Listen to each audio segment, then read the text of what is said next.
Xayrlı gün dostlar. Biz Yunusov meydanında basıp turabız. Meydanның dört ягында dört yurt болған. Иракта доктор Николай Беркутовның йорты. Аның янәшәсендә Апанаевларның мәхәббәт бинасы. Апанаевлар йорты элек Юнусовлар йорты булган. Соңыннан 19-нчы гасыр ахырында Апанаевлар аны сатып ала. Һәм алар үзләренчә матурлап, купшы декорлар, бизәкләр белән аны тулыландыралар. Өстә менә гарәп хәрефләре белән язылган Әл-Хулла. Татарча әйтсәк, ул изгилек кылык дигәнне аңлата. Һәм инде аларның Апанаевларның бик күп яхшы эшләре меценат буларак халыкка билгеле. Тукай урамында, элеккеге Екатерина урамында малайлар өчен приют ачалар, ярлылар өчен клиника ачалар. Һәм инде бу йорт Юнусов мәйданының бер матур бизәге булып тора. Һәм һәр йорт каршында матур бакча булган. Беркутов йорты каршындагысы мәйдан дип аталган. Апанаевлар йортындагысы шатлык бакчасы. Ә менә безнең каршыбызда бию бакчасы булган. Биредә 1930 елларда Шатка кинотеатры була. Фильм русча, субтитрлары татарча булган. Һәм фильм биткәннән соң яшьләр кичәгә калып уеннар, биюләр оештырган диләр.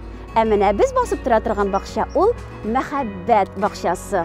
Биредә аның тарихы да кызык. Каршыбызда бик матур купшы бина. Биредә бер-берсен яраткан пар Биби Мәрьям һәм Мөхәммәд Шәфи яшәгән диләр. Биби Мәрьям беренче гильдия сәүдәгәр Ибрахим Апаковның гимназиядә укыган, бик укымышлы, шибәр, бердән-бер кызы. Ә Мөхәммәд Шәфи 19-нчы гасырда Кавказ халыкларының азатлыгы өчен көрәшкән Имам Шамилнең улы. Мөхәммәд Шәфи Шамил Русия армиясында хезмәттән соң отставкага чыккач, хатынының вафатыннан соң өйләнергә була. Һәм аны Казан шәһәрендә яшәгән шушы шибәр мөселман кызы 18 яшьлек Биби Мәрьямга димлиләр. Яшьләр бу йортта яши башлый. Соңрак халык теленә ул Шамил йорты дип керә. Элеккеге Екатерина, хәзерге Габдулла Тукай урамында урнашкан бу йорт үзенең купшылыгы, зәвыклыгы, декоратив элементлары һәм готика стилендә ясалган манараларның серлелеге, кытайча, японча стилдә эшләнгән түбәләре белән Казанга килгән кунакларның да, казанлыларның да, бик күп туристларның да игътибарын җәлеп итә. Йорт 19-нчы гасыр ахырында төзелә һәм 1902 елгы янгыннан соң архитекторлар Генрих Руш һәм Федор Амлонг аны яңадан проектлап, матур декоратив манаралар, эркерлар истәп, һәм Көнбатыш Европаның урта гасырлардагы замоклары стилендә матурлап, яңадан төзиләр. Менә диварда чәчәкләр эчендә вензель бар. А хәрефе. Бу Ибрахим Апаков йорты дигәнне аңлата. Урам яктан атлар керә торган аркасы сакланган. Ул чорда яшәгән казанлыларның истәлекләренә караганда, Мөхәммәд Шәфи һәм Биби Мәрьямның экипажы француз модасы буенча эшләнгән. Фонарлар белән яктыртылган. Ә кучеры махсус кием, ливрея һәм цилиндрдан йөрергә тиеш булган. Ә хәзер мин сезгә йортның эченә чакырам. Парад ишектән килеп керүгә безне киң фойе, матур бизәкле баскыч каршы ала.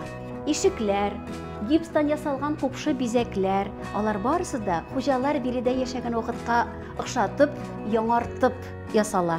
Ә инде баскыч ул вакыттан сакланган. Менә аның эчке өлешләре оригиналь. Инде реставрация вакытында аның менә шушы кыркырлары бетоннан яңадан үстерелде, яңартылды. Без баскычның оригинальлеге белән горурланабыз.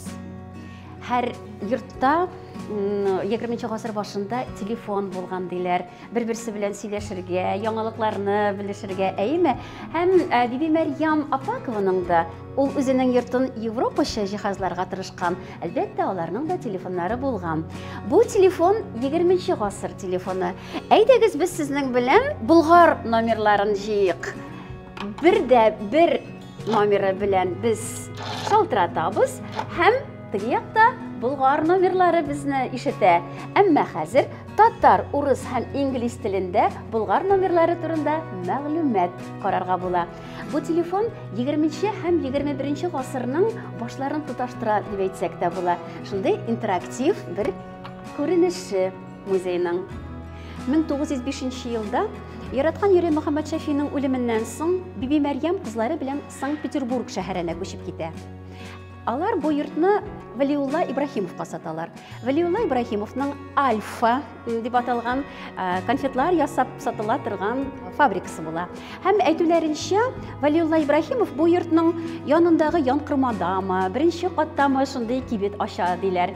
Һәм инде анда конфетларын саткан. Һәм казанлылар аны конфет короле дип атаганнар. 1930 елларда биредә Казан бистә кешеләре яши башлый һәм Вәлиулла Ибраһимовның үзенең бер аерым бүлмәсе икенче катта була. 1981 елда Тайсыр министрлар советы карары нигезендә бу йорт тарихи һәм архитектура һәйкәле булып теркәләнә, реставрацияләнә һәм 1986 елда Габдулла Тукайның 100 еллыгы юбилеена биредә әдәби музей ачыла. Әйткәнемчә, гипстан ясалган купшы бизәкләр Биби Мәрьям Апакова яшәгән вакыттагыча матур иттереп ясалганнар. Менә без аларны күрә алабыз безнең диварларда. Һәм диварның төсләре дә Биби Мәрьям яшәгән вакыттагыча матур иттереп шулай сайланылган. Өстә менә бу пыяла чормада витражлар, төрле төстәге витражлар һәм кояшлы көнне шушы пыяла түшәмнән ул витражларның шушында яктыртылуын күрергә була. Эркер француз сүзе, балкон дигәнне аңлата. Архитекторлар Генрих Руш һәм Федор Амлонг бирегә француз стилен төсмерен керткәннәр һәм инде Эркер ул күрәсез матур иттереп зур тәрәзәләре белән Екатерина урамына чыккан һәм ярым Эркер. Без аны урамның тышкы ягыннан, бинаның тышкы ягыннан күргән идек. Һәм биредә инде ярым Эркер. Бәлки биредә Биби Мәрьям утырып чәй, каһвә эчкәндер. Реставрация вакытында диварларда элекке заманнан калган абуйлар табыла. Һәм бәлки бу хуҗалар вакытыннан калган абуй дип белеп, без шушындый абуйлар белән яңарттык диварларны. Һәм инде безнең биредә бик матур бер почмак, баскыч. Әйдәгез бирегә чыгыйк әле. Бүлмәдән чыгып, шушы баскыч буенча төшеп, менә ишек алдында аның ишеге мәхәббәт бакчасына ишек булган. Без сезнең белән әйткән баскыч менә ишеге биредән чыга һәм капка ача мәхәббәт бакчасына чыгарга була. Әлбәттә, Биби Мәрьям Апакованың йорты бик матур, купшы. Казаныбызда андый йортлар күп. Казанга кунакка килегез. Без сезне ул йортлар белән таныштыруыбызны дәвам итәрбез.